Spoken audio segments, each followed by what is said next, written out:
తెలుసాలో నా యూట్యూబ్ దోస్తులు అందరు ఎట్లున్నారు, బాగున్నారా? నేనైతే చాలా బాగున్నా.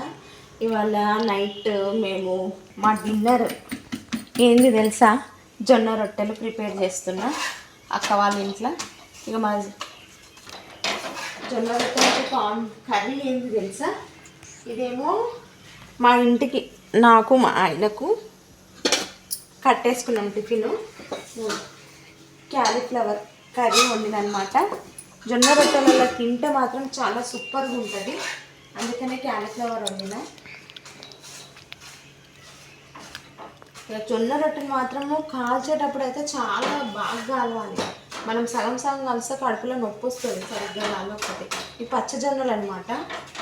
ఒక పచ్చజొన్నలే తెచ్చి ఇసిరిపించుకుంది పచ్చజొన్న పిండి. కానీ పచ్చజొన్న రొట్టె చల్లారితే చేదు ఉంటుంది, వేడి వేడిగా తింటే చేదు అనిపించదు, బాగుంటుంది. ఇగో నేను కొట్టిన రొట్టె అన్నమాట. నాకైతే పర్ఫెక్ట్గా అయితే రావు, చేయడం మాత్రం చేస్తున్నా. ఇవాళ ఎట్లనో వచ్చింది పెద్దగా, కానీ చాలా ఫస్ట్ చేసిన జొన్న రొట్టె మాత్రం చాలా చిన్నగా వచ్చింది చూడండి. ఇది సెకండ్ది కొంచెం పెద్దగా కొట్టినమాట. కానీ జొన్న రొట్టె చేసుకుంటే కిచెన్ బండ అయితే ఒకటైతే చాలా శ్రమించాల్సి వస్తుంది జొన్న రొట్టెకు. పిండి అంతా, ఎందుకంటే రాంగలో చేస్తుంటే కిచెన్ బండ అంతా సాఫ్ సఫాయి చేసుకోవాలి. ఏం చేస్తాం, చేసుకోకైతే తప్పదు. ఇప్పుడు నేను ఒక్కసారి కొడుతున్నా చూడండి, ఎట్లా కొడుతున్నా చూడండి. పిండి కొంచెం పలసగా అయింది, పిండి ఎక్కువేసి ఇట్లా పీటను తిప్పుకుంటూ కొడుతున్నా. తిప్పుకుంటూ కొడితేనే నాకు వస్తుంది, గుండ్రంగా తిప్పితే రొట్టె విడిపోతుంది, నాకు అంత పర్ఫెక్ట్గా రాదు. మా అమ్మ ఒకప్పుడు చాలా బాగా చేస్తుండే, పెద్దగా గుళ్ళ నిండా జొన్న రొట్టెలు, గోకరకాయ కర్రీ, నువ్వులు వేసి వండుతుండే మా అమ్మ. సూపర్ ఉంటుండే జొన్న రొట్టెలకైతే. ఇక ఇవాళ మాత్రం మా అమ్మని గుర్తు చేసుకుంటూ జొన్న రొట్టెలు అయితే చేస్తున్నా.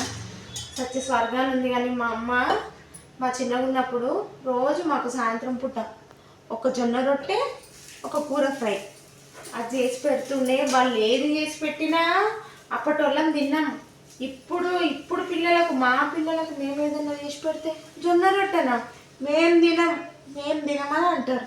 ఏది చేసి పెట్టినా అబ్బా ఇదా కూర అని అంటారు.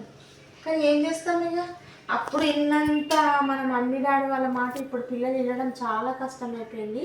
కానీ నా కొడుకైతే ఇప్పుడున్న జనరేషన్కి చాలామంది పిల్లలు జొన్న రొట్టె తినడానికి కష్టపడతారు. అలవాటు లేదు, మాకంటే మా చిన్న ఉన్నప్పుడు మా మమ్మీ డాడీ వాళ్ళు అలవాటు చేసింది కాబట్టి తినగలుగుతున్నాము. మా బాబుకైతే ఇక నేను ఎక్కువ చేయడం తక్కువ, ఇక నాకు రాకపోతుండే. నేను ఇప్పుడు నేర్చుకొని జొన్న రొట్టె చేస్తున్నాను. ఈ కాలం పిల్లలైతే ఇక జొన్న రొట్టెనా, మాకు ఈ కర్రీ వద్దు, ఆ కర్రీ వద్దు, అది ఇదని అంటారు. అప్పటి వాళ్ళం ఏది పెట్టినా తిన్నాను. ఇప్పటి వాళ్ళు ఈ కర్రీ, రోజు ఇదే కూరనా, రోజు ఇదే రొట్టెనా అని మాట్లాడతారు, రోజు ఇదే లంచ్ బాక్స్ అని మాట్లాడతారు. అప్పట్లో ఏ లంచ్ బాక్స్ కట్టించినా కూడా అదే పంచభక్ష పరమాన్నం తిందాం మేము. ఇప్పుడు పిల్లలకు బాగా అన్నీ నోటి దగ్గరకు వచ్చేసరికి సుఖాలు ఎక్కువైపోయినాయి, కష్టాలు తక్కువైపోయి. అప్పట్లో పనులు చేసుకుందాము, స్కూళ్ళలో పోదాము, ఇంట్లో పని చేసుకుందాము, తల్లిదండ్రులను చెప్పిన మాట వింటుంటిమి. కానీ ఇప్పట్లో ఇట్లా అంట ఏంది అన్నకింది ఇట్లా. అప్పట్లో మా అమ్మ నాన్న మిమ్మల్ని అంట అమ్మ వస్తున్నా, ఆ మమ్మీ వస్తున్నా అట్లా అనేటోళ్ళం.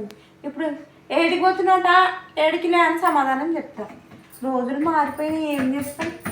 ఇప్పుడు ఏందో ఇక అప్పటివి బాగా గుర్తుకొస్తుంది. జొన్న రొట్టె కొడితే మాత్రం మా అమ్మ సత్య స్వర్గాలు ఉంది, కానీ మా అమ్మ గుర్తుకొస్తుంది నాకు. ఇప్పటికీ మా అమ్మ చాలా గుర్తుకొస్తుంది. మా అమ్మ ఇట్లా రొట్టె కొడుతుంటే మా అమ్మ పక్కన పోయి కూర్చునేది నేను, మా అమ్మ ఇట్లా కొడుతుంది అనేది. కానీ మా అమ్మ మాత్రం ఎప్పుడు వంట మేము చేసేవాళ్ళం కాదు, మాకు అసలు వంటనే రాకపోతుండే. పెళ్ళిళ్ళు అయినాక వంట చేయడం స్టార్ట్ చేసింది. మా అమ్మ ఉన్నన్ని రోజులు, మా పెళ్ళిళ్ళు అయినంత వరకు మా అమ్మనే వండింది. ఎందుకంటే మీతో షేర్ చేసుకోవాలని అనుకున్నా, సారీ. చేసుకోవాలని అనుకున్నా, అందుకే మీతో షేర్ చేసుకున్నా. ఓకేనా ఫ్రెండ్స్, బాయ్.